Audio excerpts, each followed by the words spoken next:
Ionia, is known to be one of the first at the forefront of dealing with the Darken threat. We're going to introduce another group. Or if you've listened to our last episodes, Pantheon is also out there doing the Lord's work. And by the Lord, I mean Zoe. And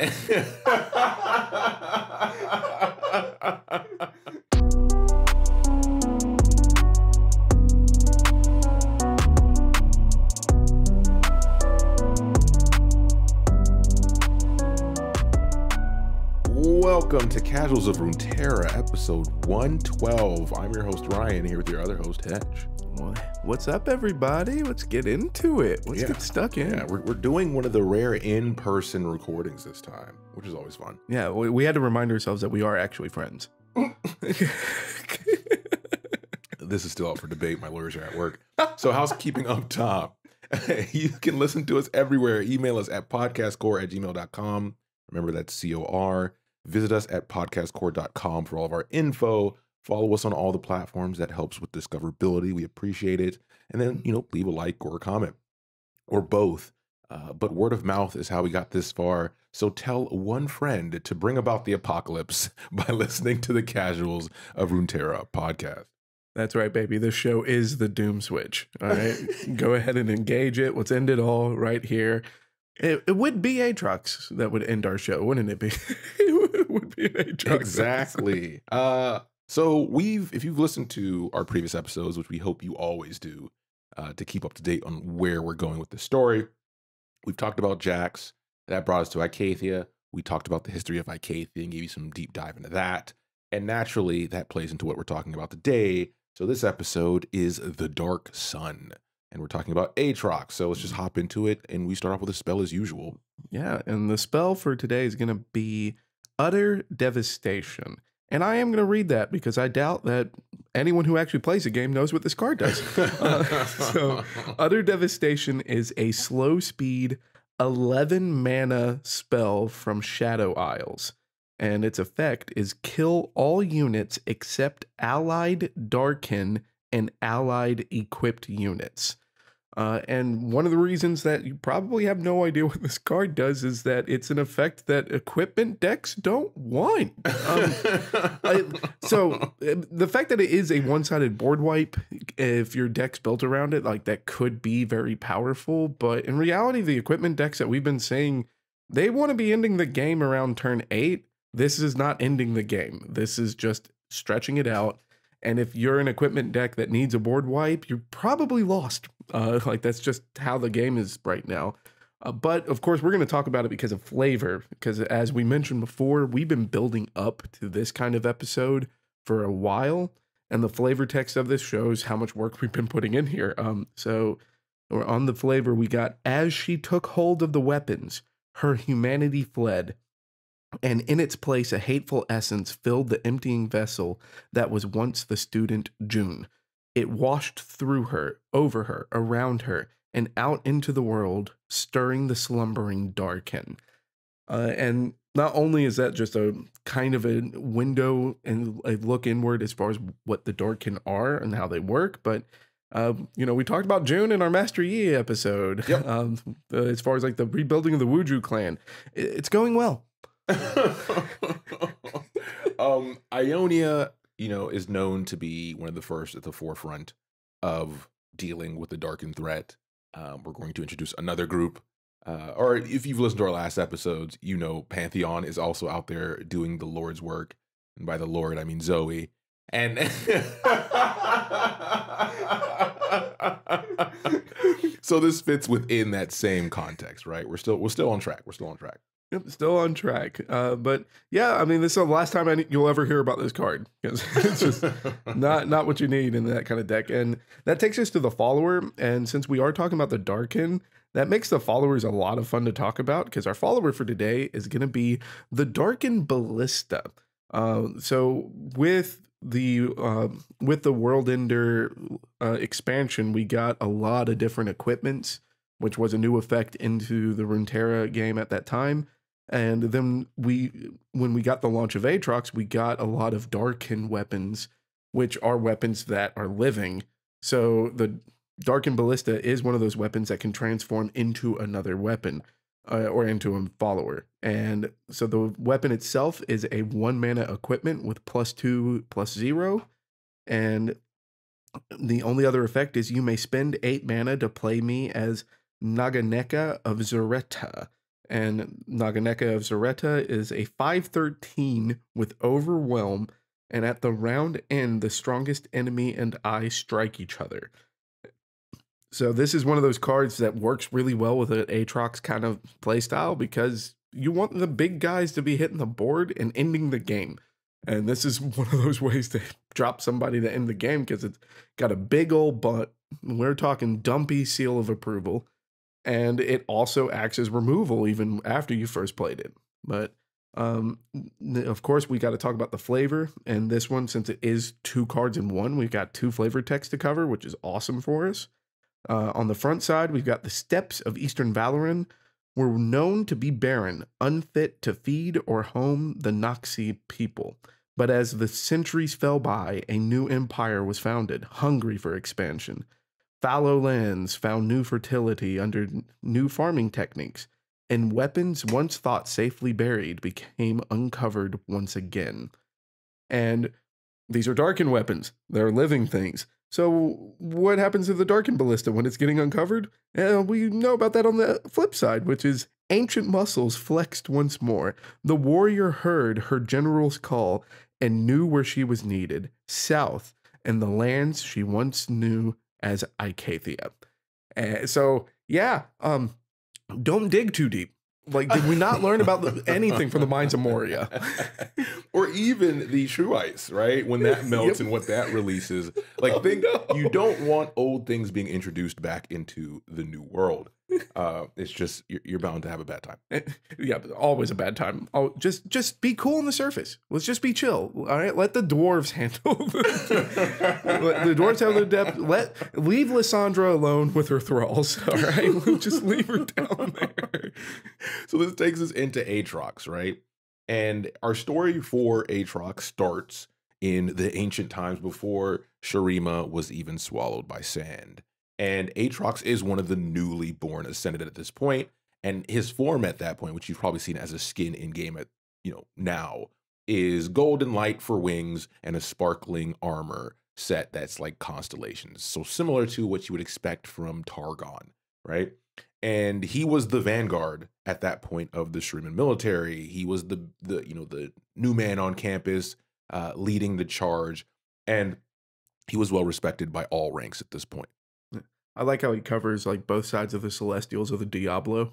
Yeah, Like, exactly. But we have covered the Ascended a lot on our show, not only in our episodes like Renekton, Azir, Nasus, and Zerath, but we also just covered it in our Jack story with the unleashing of the Void by Icathia.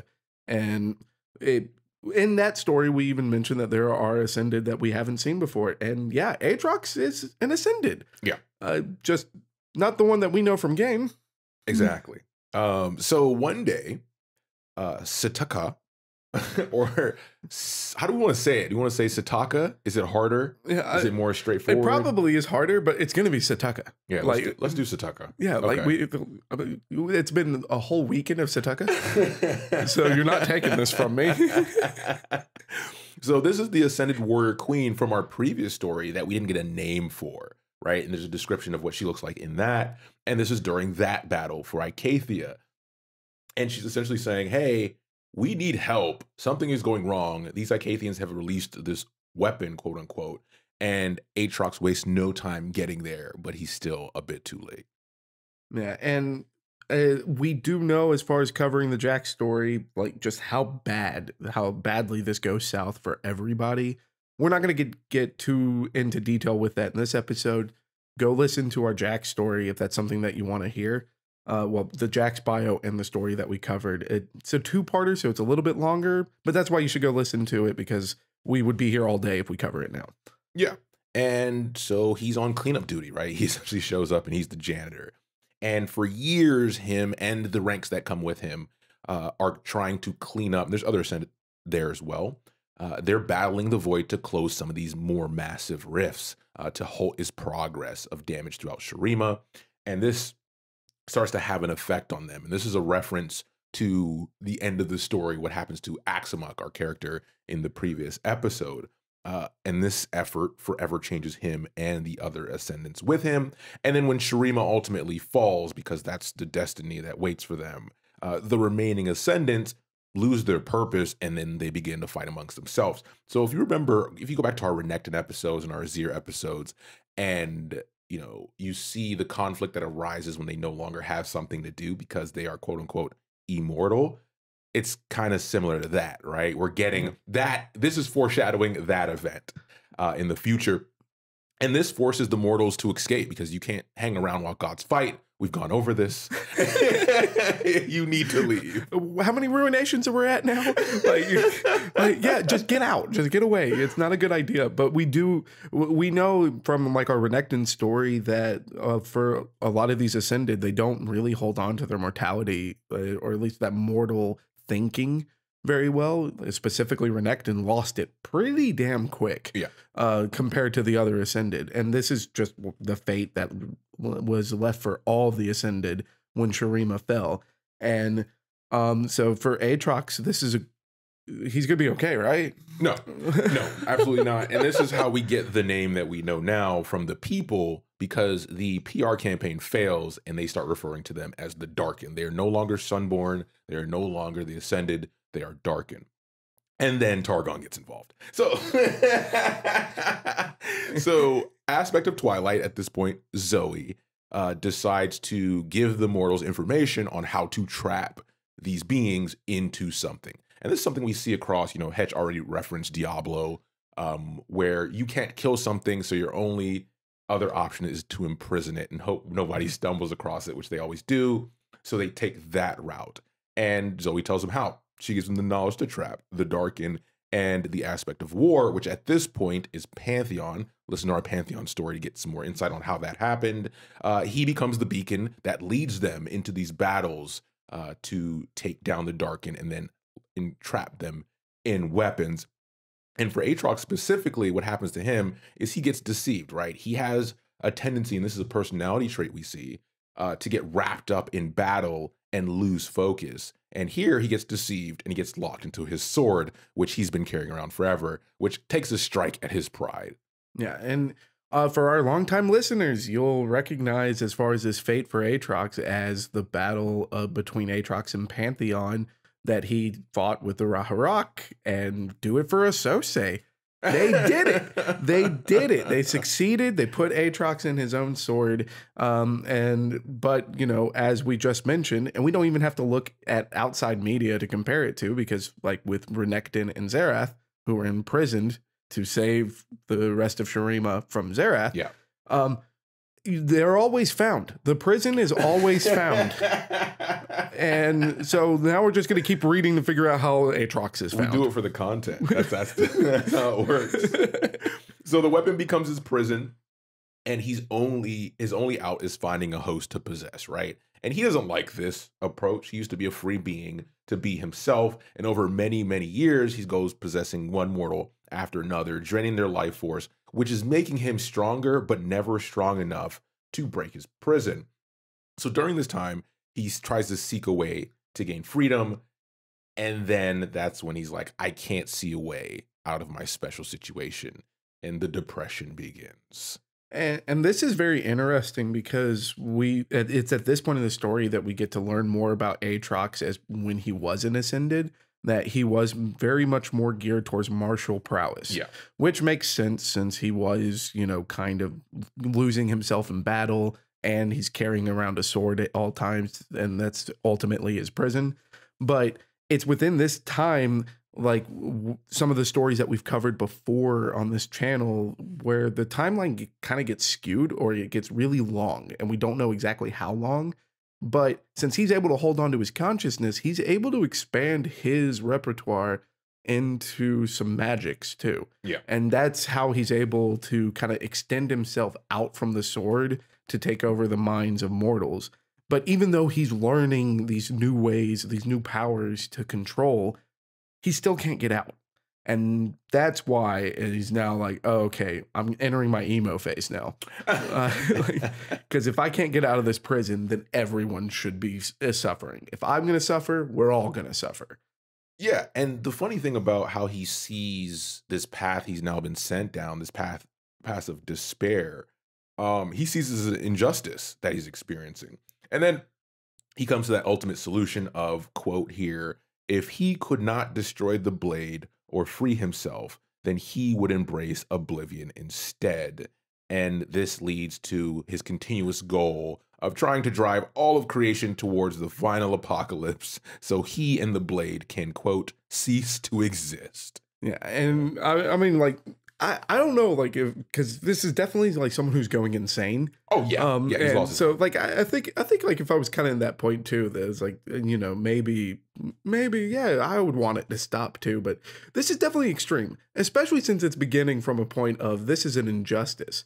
I went around slaughtering thousands of civilians for power, and then they put me in a sword. How dare they? Yeah, it feeds into the imperialist mindset that we talk about so often, where the conqueror thinks that they're in the right? They're on the right side of history. No. And when you have that instilled in one of your lead warriors, because remember, he wasn't one of the old guard, he was a new guy. We talked about Axamuk, right? Like, Axe was the new guy, and he was very entrenched in it already, entrenched in the glory. And Aatrox was at that point when he started losing his sanity. So he was already starting at a handicap. Oh no, now I'm just envisioning Aatrox as like the white savior. Right? Oh no. So that's where our story ends. Let's talk about the card, because there's a lot on the card as well. There's a lot on this card. So we'll keep it simple with what the card does, right, and then we'll hop into the flavor that's on it, because it reinforces what we talked about. So Aatrox is a 6-cost 5/5 with origin, so he doesn't have a specific region in the game, and origin is the World Ender, and he has an auto-equipped ability, which is the Darken Blade. So when I'm summoned or strike, heal your Nexus 2 and create a World Ender in hand if you don't have one. And to level up, you have to play World Ender. Yeah, and World Ender is a 16 mana slow speed spell. And the spell is I cost 1 less for each time an equipped or darkened ally has struck this game. Assimilate allied followers equipped with Darken. And the assimilate is essentially just like fusion mode. All right, just envision the good old Dragon Ball Z Gotenks. That's assimilate essentially, but in short terms. But that makes sense because his travel ability, the World Ender, is that you may play Darken from anywhere into your deck, as long as Aatrox is in your starting deck. And once he flips, he gets scary. The flip side is becomes a 9/9 with Overwhelm, auto-equip the Darken Blade. The Darken Blade being +1/+1 and regenerate. All right, so you better kill him in one shot. And from that point, Darken allies cost 5 less. When I'm summoned or strike, heal your Nexus by 2. So this is kind of like the same vein as Nautilus, where if he flips, it's kind of game over because they're going to dump their hand and it's all going to be really scary crap. And you're dead. That's just how this works. Yeah. And then the flavor that goes along with this, so I'm going to go over 3 cards, which is the front, the back, and then World Ender itself, because World Ender kind of wraps this all up in a neat little bow about his madness. So on the front side, we have, even across continents, Aatrox felt her awakening. How the hatred still burned. He had already broken her statues. Now he could wage a final war against the coward of Acacia. And through destroying her and this pitiful existence. And through? Yeah. I fucked that up. No, you read it right. I think it's just written wrong. Yeah, I noticed that this specific chunk of text is a bit tough because them referring to Icathia as her, but then the commas aren't right. It's okay, they're bouncing back and forth and it throws it off. Essentially, when he came to deal with the Icathia situation, ignoring, zillion freezing time and all that, He had no respect for it as a place that they had to reconquer, right? Right. So he pitied them. He wasn't a great guy. I think we've established that. I mean, at the beginning. The Ascended were very loyal to the Empire. Yeah. All right. And if there's any Star Wars fans out there, the loyalist of the Empire in that, like the ones that are hardcore loyal, all right, picture that in your head and then turn them into like 20-foot monsters. Yeah. And you've got the Ascended. Okay. That's the mindset that we gotta have here. And he's not necessarily wrong for not respecting Icathia because it was a conquered region that they took away their entire military. And then it's like, oh, well, you're having trouble with a rebellion from one of the smallest sectors of our empire. Yeah. Yeah. What's wrong with y'all? Yeah. So, yeah, of course he's going to be like, yeah, this is no problem. And then he gets there and realizes that they nuked it. I hate it when that happens. So on the flip side, we have a shift in pace because this is, okay, now Shurima has fallen. This is them battling each other and having fights and spouts, right? It says the battle gathered pace. Zelani had finally found the courage to face him. And as the two ancient enemies warred, the terrain itself began to wither and bend beneath their fury. Pause. We've had that mentioned many times whenever you're fighting an Ascendant. Yes. The land around you suffers. And then the finish of this is an army of Celestials descended upon them, desperate to save the dying land, but it was too late. Aatrox would have his day. He would find his peace. This is a very important concept here. Yes. And I specifically, I've mentioned this before on the show because I love that world too. This is kind of similar to the Chaos God Nurgle from Warhammer, where like Nurgle is all about death and decay and pestilence, but the god itself believes himself as a lover and someone that preserves life. All right, so it's like, no, I'm going to make sure everything has a chance to live, including the bacteria and parasites that's killing you. Yeah. Whereas with Aatrox, it's like, I'm going to bring peace, and there will be peace if everyone's dead. So but this is at the point where we have the combination of him being ascended and running into the void, because we saw from our Jack story, the void rips away who you are from the fabric of reality and time. So there's no way that he's going to be fighting void monsters and get away unscathed. And he already has something that's decaying his mental state. Yeah. And that's what he's breaking down to now, is that it's like, I must preserve peace. And humans are at war. Yeah. Get rid of the humans. Yep. Makes sense to me. I'm on board. And that's when Hetch bought the timeshare. God damn it. So go ahead. I'm going to be on a beach in Icathia. I'm fine. What Icathia?